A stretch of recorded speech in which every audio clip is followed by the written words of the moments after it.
السلام عليكم ورحمة الله وبركاته. أواسا خيا أواسا غاري في كالي أواسا خيا خباها خديها خكابا خكبا أمة مسلمة هندا مسيسي لا إله إلا الله كلمة لا إله إلا الله هندي خيسان بكا جرتنت ليرا في دبرتين تكافي قدان إبسا يادا غبابا نسيني خنو بربادا وان ديو تنا سوشال ميديا رتي أنا في وبليس خيا إنجينير غالي أبابوري وجي والقبته ميديا رتي خاطره ردي بيلي وانسان دبجو أسونتهين إما خان الرتي وان خمتشيسي وان مفتشيسي جرا سنين سنين سوبر بادا نمني لما وقا والنبي نما لما جدوتي أرقمتي نما لما والنبي خانا توكو فارسني توكو عرب سني توكو فارسون أكا فالا سني جيجيرم أسمان سنو بچيسون بربادا نمني نعرب سي انجينير غالي أبا بور فارسي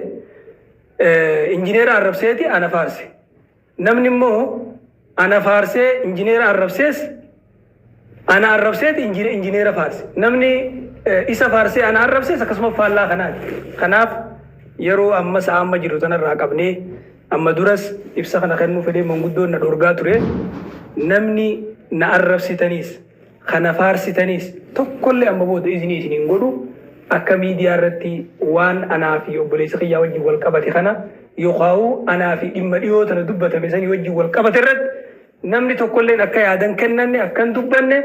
obboleeyyan keenya beekaa biyya jira, alimaa biyya jira, hayyoota biyya jira beellamatti qabatanii nu jidduu fixuudhaaf sochiirra waan jiraniif dubbii kan akka dhaabsiftan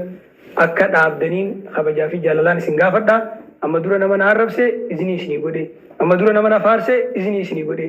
Faaruunis arrabninis hayyama abbaatiin malatti dhoorgaa ta'us asumaan isin hubachiisuun barbaada. Namni wal lolees walitti araarama, wanni badees ni tola, dhugaa fi dharrinis addaan ni baha. Kanaafuu obsaan obboleeyyan keenya, sheekan keenya, hayyoota keenya, manguddoo keenya deebisaa isaan isinii kannaniif akkatti dubbii tana fixan akka dhaggeeffataniin isiniin jaa dubbiin ololaan hin dhumtu. Ololli gaafa lolaa ololli fi wal lolaa jaan ololumaa deebi'ee wal lolaa dhaamsa kanaan dabarsuu barbaade yeroo hedduu manguddoon na dhorkaa ture ammas waan deemurraayin laalee natti ulfaatee ibsu barbaade waan kana guyyaa duraarrallee ibsuun qaban ture dhiiroo ibsi kiyya kun bakkuma dubbiinuun gahinii wayii gahaa jeetiin sodaadhe amma akka malee ballatee waan jiruuf walit dhiphisuuf walit deebisuuf fageenya isiin irra jirtu laaleen waan kana ibsuudhaaf dirqame wantoonni tokko tokko kabaqaa kiyyaa wajjin wal ka'ee asirratti dubbatamaa jiru waa'ee siyaasaatii wajjin wanni wal qabatu dubbii kijibaa waa'ee obboleessa kiyyaanii arrabsuutii wajjin wal qabatee yookaan obboleessa kiyyaan arrabsuutii wajjin wal qabatee wanni ka'aa jirus akka kijiba taatee asumaan isin barsiisuun barbaada wanni hedduun oggaa namatu dhufee mee kijiba na barsiisii jennaan laal gama arbaa jeen namichi jennaan wayi dila ilmaanii jala jeen wooti narra sheekaa narra beeytaa deemii jeen riwaa gariitti gama kanaa qamajiitu mujjiranii jennaan haqaraasisu jennaan karraa barachuu jiru ammumaa uciidiin hubni jala bu'ee jeen qamajiitu mujjirtu sanirraa akka akkas hin taane obboleeyyan keenya obsaan manguddoo teenya akka dhaggeeffatan deebisaa isaanii akka dhaggeeffatan waan badee hayyootaaf tolcha ulamaaf tolcha wanni badeen tollee sin jirtu